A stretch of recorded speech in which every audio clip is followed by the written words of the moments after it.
Welcomes to RJ Rohit classes. इस video में हम बात कर रहे हैं राजस्थान विश्वविद्यालय की। राजस्थान विश्वविद्यालय के जो विद्यार्थी यहाँ पे बीएड के हैं, बीए बीएड के हैं और बीएससी बीएड के हैं, उनकी एग्जाम्स कब तक हो जाएंगी। आगे हम बात करेंगे यहाँ पे जो बीए बीएड और बीएससी बीएड के विद्यार्थी हैं उनको किस तरह से तैयारी करनी है, बीएड के विद्यार्थी को किस तरह से तैयारी करनी है। वीडियो को आप लोग अगर कंप्लीट देखते हो तो आपको काफ़ी कुछ है जो कि इस वीडियो में जानने को मिलेगी। आपको आपकी एग्जाम डेट्स का पता लगेगा, साथ में पता लगेगा आपको किस तरह से तैयारी करना है ताकि आपको अच्छी परसेंटेज है जो कि आप लोग बना सकें, आप इजीली बीए बीएड हो या फिर बीएससी बीएड हो दोनों में पास है जो कि हो सकें। चलिए बात करते हैं, वीडियो को यहाँ पे हम शुरू कर रहे हैं। तो उससे पहले बता दें, राजस्थान यूनिवर्सिटी का जिन विद्यार्थियों ने बीएड का ग्रुप है जो कि ज्वाइन नहीं किया तो वो ज्वाइन कर लें। उसका लिंक हमने आप लोगों को नीचे डिस्क्रिप्शन में दे दिया है। तो जो विद्यार्थी अभी तक जुड़े हुए नहीं हैं उससे जुड़ जाएँ, क्योंकि वो स्पेशली बीए बीएड और बीएससी बीएड के लिए बनाया गया है। वहाँ पर आपको बीएड रिलेटेड ही अपडेट्स देखने को मिलेगी कि आपकी एग्जाम कब हो रही है, टाइम टेबल कब आ रहा है, आपका सिलेबस क्या है, आपके पेपर्स किस तरह के आते हैं, क्वेश्चंस आपके किस तरह के एग्जाम में पूछे जाते हैं, जहाँ से आपको काफ़ी है जो कोई हेल्प मिल जाती है आपको अपनी तैयारी करने में। नेक्स्ट हम यहाँ पे समझते हैं एग्ज़ाम डेट्स की। अगर हम बात करें तो अभी देखिए यूनिवर्सिटी में जो एग्ज़ाम चल रही है, यानी यूनिवर्सिटी जो एग्ज़ाम्स करवा रही है वो एग्ज़ाम करवा रही है, जैसे कि पीजी के एग्ज़ाम अभी चल रहे हैं, एमए एमएससी एमकॉम के विद्यार्थियों के एग्ज़ाम चल रहे हैं। उसके अलावा बीसीए बीबीए के भी यहाँ पे इन्होंने टाइम टेबल दिए थे, लास्ट टाइम टेबल, तो इनके एग्ज़ाम अभी चल रहे हैं। अभी देखिए यूनिवर्सिटी ने किन किन के टाइम टेबल नहीं दिए। तो यहाँ पे एक तो देखिए बीएड का टाइम टेबल यूनिवर्सिटी ने नहीं दिया है, बीए बीएड है, बीएससी बीएड है। इसके अलावा अभी बीए बीएससी बीकॉम जो नॉन कॉलेज के विद्यार्थी हैं उनके ये भी यूनिवर्सिटी ने टाइम टेबल नहीं दिए है।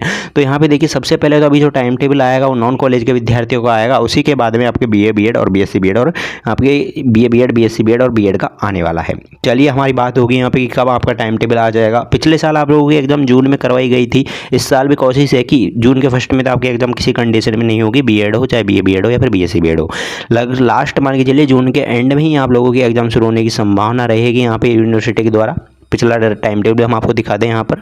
तो आप लोग ये देखें, एक तरह से पिछले साल जो एग्ज़ाम्स हुई थी, तो पिछले बार जो एग्ज़ाम हुई थी बीए बीएड और बीएससी बीएड की एग्ज़ाम लगभग 29 जून से शुरू करवाई थी, और जो फोर्थ ईयर की एग्ज़ाम है वो थोड़ा जल्दी शुरू हो गई थी, यानी फाइनल ईयर वालों की एग्ज़ाम थोड़ा जल्दी शुरू हुई थी, फर्स्ट ईयर सेकेंड ईयर और थर्ड ईयर की थोड़ा लेट शुरू हुई थी। तो लास्ट मान के चलिए आपका एग्ज़ाम का टाइम टेबल लगभग जून के लास्ट में ही देखने को मिलेगा। जून के लास्ट में आप लोगों के एग्ज़ाम शुरू हो जाएंगे, आपके बीए बीएड हो या फिर बीएससी बीएड हो या फिर बीएड हो। तो जून के महीने में आपकी एग्जाम्स होंगी। बात करते हैं तैयारी कैसे करनी है। तो देखिए बीए बीएड और बीएससी बीएड का आप लोग एक बार पेपर्स को समझ लें। जैसे कि आपके फर्स्ट पेपर कंपलसरी होता है, एक पेपर आपके क्या होगा, कंपलसरी होगा, जो फर्स्ट ईयर में चाहे बीए बीएड हो या फिर बीएससी बीएड हो, आपके जनरल इंग्लिश का पेपर होता है। तो जनरल इंग्लिश को आपको सिंपली नॉर्मल, आपके जनरल इंग्लिश जो अब तक आप पढ़ते हुए आए उसमें से आपके नॉर्मली क्वेश्चन पूछे जाएंगे, इसको आपको पास करना कंपलसरी है। अदरवाइज इसके मार्क्स जो कि आपके मार्कशीट में ऐड नहीं होने वाले हैं, इसमें आपको लगभग 36 मार्क्स जो कि लाने हैं पास करने के लिए। तो यहाँ पे नॉर्मल आपसे क्वेश्चन पूछे जाएंगे, तो ये आप इजीली कर लोगे।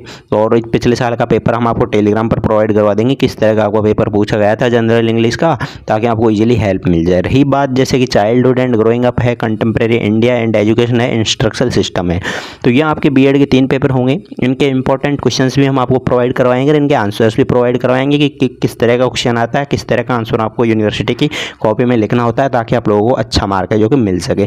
यहाँ पर ये जो सब्जेक्ट हैं इनमें आपको लगभग 30 मार्क्स है जो कि लाने होते हैं। जो बीएड की सब्जेक्ट है 24 लाने होते हैं, 8 यानी 24 ही मार्क आपको इनमें लाने होते हैं। एक पेपर में आपको कितने लाने होंगे, 24 मार्क है जो कि लाने होंगे पास करने के लिए। और 80 नंबर का आपका पेपर आएगा, तो आप इजीली 24 लेकर आ पाओगे, लेकिन आपको कोशिश करनी है कि आपके 60 प्लस 70 प्लस मार्क्स आपके आए।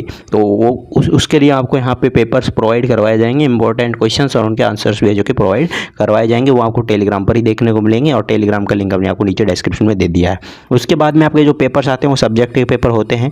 जैसे कि जो बीए बीएड है उनके एक सब्जेक्ट में 2 पेपर लगते हैं, और जो बीएससी बीएड है उनके एक सब्जेक्ट के 3 पेपर लगते हैं। जैसे कि बीएससी बीएड मान के चलिए कोई विद्यार्थी मैथ से हैं तो उसके फिजिक्स के 3 पेपर होंगे, केमिस्ट्री के 3 होंगे, और आपके यानी फिजिक्स के 3, केमिस्ट्री के 3 और मैथ के 3 होंगे, यानी 3 पेपर होंगे। अगर कोई विद्यार्थी बायो से है तो यहाँ पे केमिस्ट्री के 3 होंगे, जूलॉजी के 3 होंगे और बॉटनी के 3 पेपर होंगे। फिर ये उनके सब्जेक्ट के पेपर हो जाते हैं। तो ये तो रही बात बीए बीएड बीएससी बीएड की। इनके तैयारी के लिए आपको गेस्ट पेपर्स और इम्पोर्टेंट क्वेश्चंस प्रोवाइड करवाए जाएंगे चैनल पर। तो ज्वाइन कर लेना है टेलीग्राम ग्रुप। और इस चैनल पर भी आपको वीडियोज़ के ज़रिए भी क्लियर किया जाएगा कि कैसे क्या तैयारी करना है। और पासिंग मार्क बता चुके हैं। बीएड की जो सब्जेक्ट्स हैं उनमें आपको लगभग 24 नंबर चाहिए होंगे। और जो बीएससी बीएड के विद्यार्थी कन्फ्यूज्ड हैं तो बता दें कि आपको क्या है कि एक सब्जेक्ट में अगर आपके 3 पेपर क्लियर होते हैं, 3 पेपर होंगे मान के चलिए एक सब्जेक्ट में बीएससी बीएड में, तो आपके अगर 2 पेपर्स में आप मार्क ले आते हो पासिंग मार्क, तो आपके वो पेपर निकल जाएंगे। और अगर आप तीनों पेपर्स में मिलाकर अभी भी पासिंग मार्क लाते हैं तो भी वो आपके पेपर क्लियर है। अदरवाइज आप मान के चलिए आपका किसी पेपर में एक पेपर बैक रहेगा एक सब्जेक्ट में, और दूसरे सब्जेक्ट में आपका भी एक पेपर बैक रहेगा, तो भी आप फेल हो जाते हैं यहाँ पर। अदरवाइज आपके किसी मान को चलिए आपकी केमिस्ट्री है, केमिस्ट्री में आपके तीनों पेपर क्लियर हैं। मैथ में आपके मान के चलिए 2 पेपर आपके क्लियर हैं, 2 पेपर आपके अच्छे मार्क्स आ गए, एक पेपर आपके कम मार्क है, एक पेपर आपका बैक है। और फिजिक्स में आपका कोई एक पेपर बैक है तो भी आप फेल हो जाएंगे। और पास क्या क्या सिस्टम रहेगा, केमिस्ट्री मान के चलिए आपके 2 पेपर से आप पास कर ले तो केमिस्ट्री में आपके अच्छे मार्क आ गए। मैथ में आपके 2 पेपर से भी आपके पासिंग मार्क्स आ जाते हैं। और मान के चलिए फिजिक्स में आपको तीनों पेपर बैक हैं, फिजिक्स में तीनों पेपर बैक रह जाते हैं, कोई प्रॉब्लम नहीं है। एक सब्जेक्ट में अगर तीनों पेपर बैक रह भी जाते हैं तो कोई प्रॉब्लम नहीं है, फिर आपको बैक माना जाएगा। लेकिन आप अलग अलग सब्जेक्ट मान के चलिए एक सब्जेक्ट में एक पेपर रह गया, दूसरे सब्जेक्ट में एक पेपर रह गया, तो आप फेल माने जाएंगे यहाँ पे।